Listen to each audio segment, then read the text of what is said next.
Welcome to the D-Shift podcast, where we provide inspiration, motivation, and education to help you transition from the challenges of divorce to discover the freedom and ability to live life on your own terms.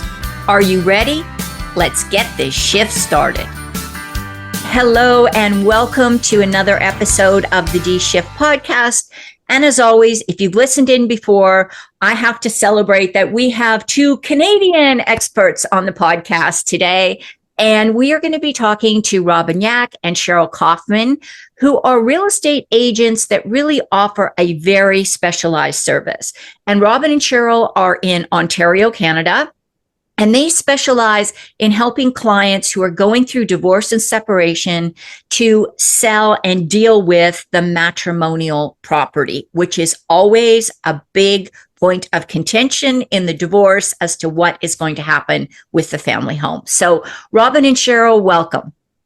Welcome. Thank you for having us. Well, I am so excited to have you. And we sometimes do this little happy dance celebration with Canadians.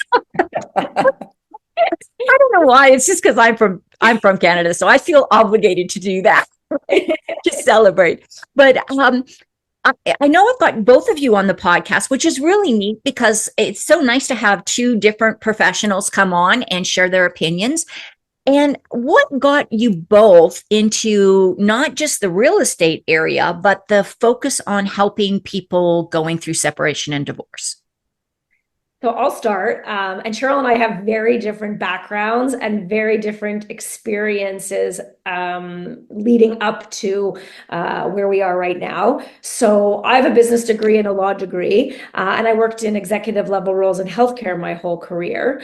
But in 2019, we were both in between our jobs, careers, and we decided to take the real estate course together. And then COVID hit in 2020 and we got our licenses, and then we were faced with, okay, shut down, you can't go door knocking, and how are we gonna, go on and build our business?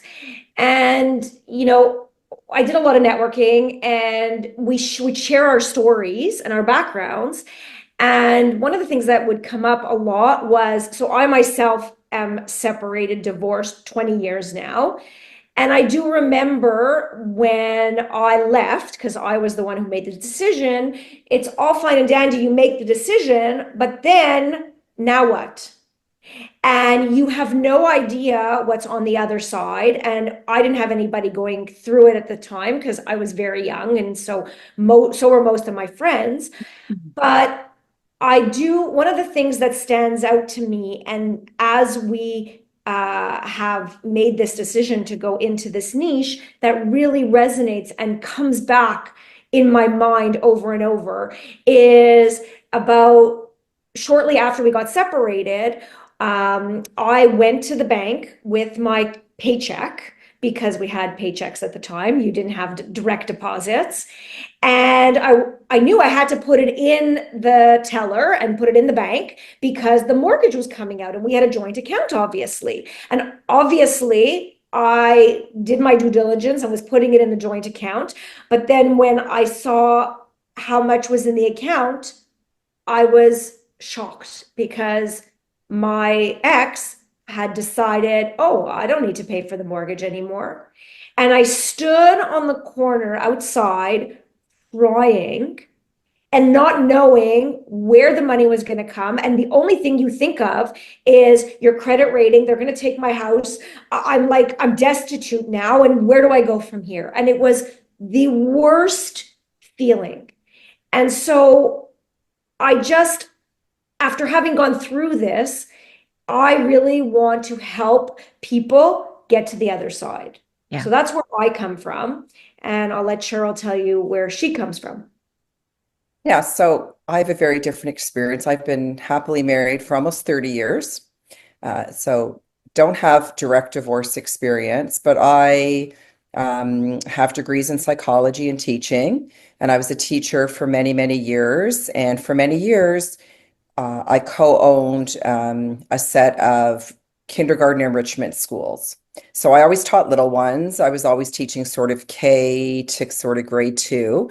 And I had my own experiences over many years dealing with divorced families, separated families, parents fighting over children, having police called on pickup because it wasn't so and so's day to pick up. And I just, I dealt with it more from the child's point of view and seeing what they were going through and how devastating divorce and separation with parents who do not get along can be. And so when Robyn and I first got into real estate and started working, we talked about sort of our niche, and it was just a very natural niche for both of us to get into. We both understood it from a different angle, and we both really just wanted to help families going through this very, very difficult time with, very little guidance. So we thought if we could help guide them in this, what is their biggest investment, then we're doing something really helpful for people. So I think, that's sort of my mindset, how it came about for me. Yeah. So this is so interesting how I can talk to people who I've never met before, and I have all this commonality. So I was a teacher for many years, taught elementary school, and then went on and became a behavior consultant. One of the reasons I got interested in this divorce area, and in particular, I started out mediating and then went into divorce coaching, but was exactly because of the same thing. I can remember kids devastated because mom and dad were screaming at each other in the parking lot. The kids were mortified. Christmas concerts where somebody had a restraining order, mom or dad was calling the police because the other parent was in the gym when they were in there. So yes, and I've also been like Robyn through a divorce where all of a sudden big financial changes happened that I was not aware of until I went to the bank and found out what was going on. So completely resonate with both of you and your stories. So let's talk a little bit about, and I'm curious, I have to ask this question. Did you know each other for a long time before you decided to go into real estate together? Or like, have you been friends for a long time? Or did you just one of those serendipitous things where you both were looking for a change and you happened to run across each other? Robyn, do you want to answer that? Cheryl and I have been friends for years. Our daughters, so Cheryl has two daughters and I have one. Her youngest and my daughter are actually best friends as well. And so they've known each other probably for about 15 years. So she wasn't around when I was actually going through this. But so it was just, we didn't know when we went to our course that we were going to actually work together, but studying together, and it's a natural fit for us. It's very easy, and it helps to have the support system of somebody else. And it certainly makes sense why your backgrounds and your degrees are so complementary, not just for working together, but also for working with people going through divorce. So I can just imagine how valuable your services are for your clients. Let's talk a little bit about what do you see as maybe the essential things that, given that this podcast is going to be going out in February, this is probably February when you're listening to this, if you're listening to it when it goes live or catching up on it later. This is a time when a lot of couples who have filed for divorce in January are now starting to get down to the nuts and bolts of what to do with their biggest asset, which is their home in most cases. So what do you see are some of the challenges or some of the things that people maybe don't think about when they are going through separation or divorce and dealing with the matrimonial home? Cheryl, go ahead. So the first thing that that we find is a huge challenge is just agreeing on what's going to happen with the matrimonial home. Is one going to buy up the other? Are they going to put it up for sale and split the profit? That's the sort of the first big challenge. We usually get the reach out call once they've made that decision that they're going to sell, or one party, is going to sell and maybe wants to put an offer in on the other side. But I think our biggest challenge is just talking to our clients and having them sort of come together to figure out, when are we going to sell? What's going to be the listing price? Are they going to use one realtor or two realtors? A lot of divorcing people don't know that they can use their own realtor if they want to. It's not necessarily in their best interest, but it is a choice if they can't agree on sort of a neutral realtor to use. And we always suggest using someone neutral that neither party knows so that they don't feel that the other party is getting an unfair advantage, which I'm sure you hear all the time. Yes. Yeah. So that's one of our biggest challenges, just guiding people in those beginning steps of how do I get started? Robyn, what are your thoughts? Sorry, I think I cut you off. No, that's exactly. I would just add to that. We also find that they jump to sell the home, which is great because it is something that they want to do and hopefully sell quickly, but they don't always have all their ducks in a row. At least in Ontario, you need to have your separation, or we strongly recommend you have your separation agreement ironed out and signed, because if you don't know what's happening with all the finances, and I would have to assume that this happens in a lot of the other provinces and states, then you can sell the property. The funds will be held by the real estate lawyer until both parties can agree on how to disseminate the funds. So that's a big thing that we strongly recommend that they do. And often they're not aware of that and how intricate a detail that is. Yeah. So can I ask, and I know that you are providing information for the province of Ontario in Canada. So I want to put that disclaimer out here. This may not be the same in your jurisdiction. So please don't rely on any information that's on this podcast for any decisions. Check with somebody local in your jurisdiction. If somebody was to go through a divorce or separation and sell the home, and let's say only one partner's name is on the deed and the title and the mortgage, let's say all three of those things, there's only one person's name on there. Is it possible for them to sell the house and walk away with all the funds during this process if there isn't some kind of an agreement in place, like you've said? So, not in Ontario. In Ontario, the matrimonial home, which is the home that the married couple lives in the majority of the time, it has special treatment under the law. And on our agreement of purchase and sale, there is a space for spousal consent. So regardless of whose name is on title, the other spouse has to consent on that agreement of purchase and sale to sell. Now, sometimes this is different. If, let's say, like there was a prenuptial agreement, it might be different and you'd have to check with your lawyer on that. But it doesn't matter if, one party bought the house, one party inherited the house. If you're both living there as a married couple, both parties need consent to sell, and both parties will share in that money once the house is sold. Okay. So that is different than I know in some of the states. So be really careful. This is important to know. This is why it's so important to have these professionals to talk to before you make these decisions, regardless of what you think you know about what's actually happening in your area. So thanks for that, Cheryl. Robyn, did you want to add anything to that? Yeah, so first off, on all the information that we're providing, whether it's applicable in your province or state, the key is for our listeners to get away that these are questions that you need to ask or think about, because if you don't ask, you won't find out.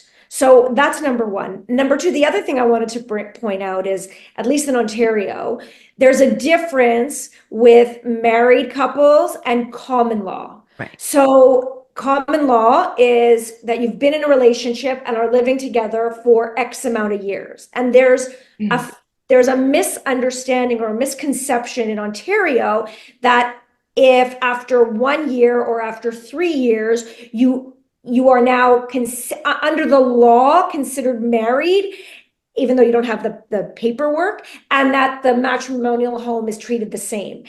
Even though your taxes might be treated as married, it's not. The matrimonial home, it gets its special status under the Family Law Act, and you have to be married for that. So if you're only living together in common law, then if your name is not on title and you don't have a cohabitation agreement, then as you said earlier, Marty, it can be sold out from under you and you may not be eligible for any funds. Right.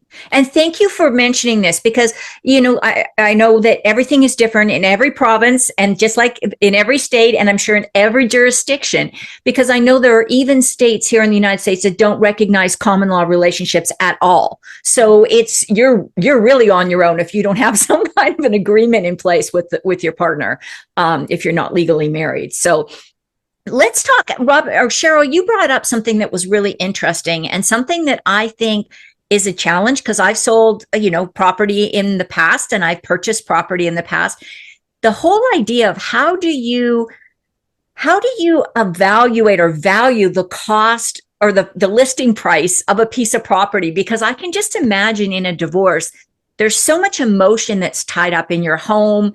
And, I put in a brand new, den and in-home theater, and I spent $10,000 that automatically I should get that $10,000 back when I try to sell the home. Like there's so much emotional stuff and so much, overvaluation by the owners, I think, of what the property's probably worth. How do you deal with that when you're talking to a divorcing couple where one person just wants to sell it at whatever price and the other person wants to get that maximum listing price? I'm sure that's something you all have to deal with. Yeah, for sure. So we do what we would do with any listing, which is we will do a comparable assessment, look at what's sold in the area, comparable homes, whether it's a townhouse, detached, semi-detached, what is sold on their street or close to their area in the recent months to get sort of a ballpark figure of what the house is worth. I mean, ultimately, it's always the client's decision what they list the house for. And couples who really can't get along and just aren't seeing reason and aren't agreeing will often just recommend that they get a very independent appraisal. But it's expensive. I mean, in the Toronto area, that can be $500 that the couple then will have to split to get. So, we try to bring our expertise and, just our comparables to help them see sort of reason. I mean, even with just a regular client, often they want to overvalue the house and don't want to put it up for what it's worth. So it takes some work. Robyn and I have a lot of experience dealing with very bitter people who are really not getting along with each other. And, our whole sort of thing is bringing, them from stress to success. That's kind of our tag phrase. So we try and go through the process and we'll use third-party professionals if we have to, that we trust that can help them out to get to that point. But you're right, it's very difficult. And oftentimes we're not even dealing with the couple. We're dealing with mediators or divorce lawyers. We don't even speak to the couple. So sometimes, I mean, Robyn and I sometimes have situations where, we talk to one side and we don't talk to the other. We've never even met the other side. It's a very different type of real estate when you're dealing with bitterly divorcing people. Yeah. Robyn, thank you, Cheryl. Robyn, did you want to add anything? The only thing I would add is sometimes if the couple can't agree on the price, then and we've had to do this, we've been called to the lawyers, the mediators and arbitrators to present to them our findings. And based on that, then a decision will be made and it's taken out of the hands of the couple. Yeah. But they pay their lawyers and mediators instead of just listening to us. Well, often it's a court order. So often the cases we deal with literally are court orders, and the court order will sometimes say that Robyn and Cheryl get to make the final. If the couple can't agree, we actually can make the final decision about strategy or price or whether an offer should be accepted or not. So sometimes that right is actually given to us by the courts. Right. And then you have obviously the best interest of the parties in mind. And I would think actually that might be a really nice way for the court to deal with this because they're putting the decision in the hands of real estate experts rather than letting two bitter, angry, highly conflicted people try to work on this problem together. So to me, that seems like that would be actually a beneficial arrangement for everybody, including yourselves, by the way. Sometimes, except then the parties who are not on side with you think that you're out to get them, or you're not looking in their best. They forget, and that's the problem. Even in the best of situations, selling a home is an emotional situation. So add this and it's amplified. And what we try and get across to our clients is that ultimately, you want to sell your house for the highest price in the quickest amount of time possible so you can move on. Yeah. But sometimes they don't, they lose sight of that. Yeah, it's funny because I use this expression with my clients quite often. They'll step over a dollar to pick up a penny. Like, it doesn't make logical sense what they're doing because it's so emotional. And I get that. I get that. And that's not being disrespectful to anybody who's in that stress of going through divorce, because you don't make great decisions a lot of times. So it's not your fault. You're just overwhelmed with things. Another thing I think that we do is really guide our clients going through this process. And a lot of people, like Robyn likes to say, don't know what they don't know. So for instance, at least in Ontario, you can't change the locks when you're selling your home. Both parties have a right to be there unless there's, you know, an order, let's say, because of domestic violence. You have to let the realtor come in. You have to provide times for showings. You have to keep the house in good condition. Like, there's a lot of things that we have to guide our clients on that they just don't understand. Both parties should still be paying the mortgage at that time. Even if one party has decided to move out of the house, you still are both supposed to be paying the mortgage. Often when we list a house, there's some repairs that need to be done. You know, sometimes they're minor repairs and sometimes they're major repairs, like a leaking roof or a leaking basement. Well, who pays for that? Right? So we often have arguments with well, I'm not living there, so I'm not going to pay for that repair. But in fact, both parties are responsible for paying for those repairs. Sure. So if one party does, we make sure they tell their lawyer, and upon closing, they'll get those funds reimbursed to them. So there's just a lot of guidance that's needed in that time. And like Robyn says, selling a house anyways is such an emotional time. Now add on the fact that you're potentially not getting along with somebody and fighting with them all the time, and you're just not seeing clearly. So, you know, part of what we do, and you know, I think we have a lot of experience in it, and being empathetic, but being neutral and being helpful and guiding people from A to Z. Yeah, thank you for that, because I really do think there are so many things that people just don't even think about. Like, I know we're not talking specifically about mortgages here, but I've seen situations where couples have settled it. One of the people has taken the family home and has no hope in ever qualifying for a mortgage. But they've got the family home now. And so they've got it. And now they're going to be forced to sell, and they're paying twice as much in capital gains because they don't have the couple's exemption. And it just turns into a nightmare because they didn't have somebody to ask those questions or to guide them. So I think that's a phenomenal resource for people. Yeah. And another thing that we pride ourselves on is that it's not just about the real estate transaction for us. For us, it's more, we provide a holistic approach to our clients where we will connect them with all the people that they're going to need on their journey to get to the other side. So there's all the real estate stuff, right? So you'll need a real estate lawyer and a mover and a mortgage broker and all that. But there's other things that you need to think about as you go through this process. So, you know, life insurance, now you might have to think about a financial advisor, an accountant, and we have all these people that specialize in the divorce niche. And one of the things I wanted to say to let your listeners know is that we've collaborated on a book. It's called The Ultimate Divorce Game Plan. And we've collaborated with a bunch of different industry professionals. We have a few coaches, a grief coach, a coach that deals with children. We have a mortgage broker, an accountant. So there's a lot of different aspects. And what's amazing about this book is that at any stage of the divorce process, whether you're contemplating it, you've just started it, or you're in between, this book provides valuable information anywhere, and it is available on Amazon. That is fantastic. And that's with Shailene, right? Yes, it is. Right. And so Shailene McGinnis was on an earlier episode, and she is fantastic with her. And I'm guessing she's the accountant that was in your book. Yes, she is. Yeah.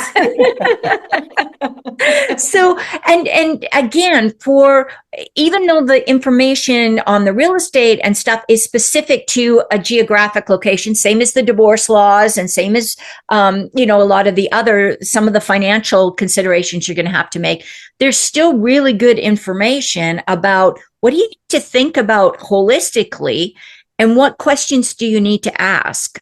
So thank you for that, Robyn. I really appreciate that. I cannot believe how fast time goes when you're talking to people on these, especially people who are really such experts in their field.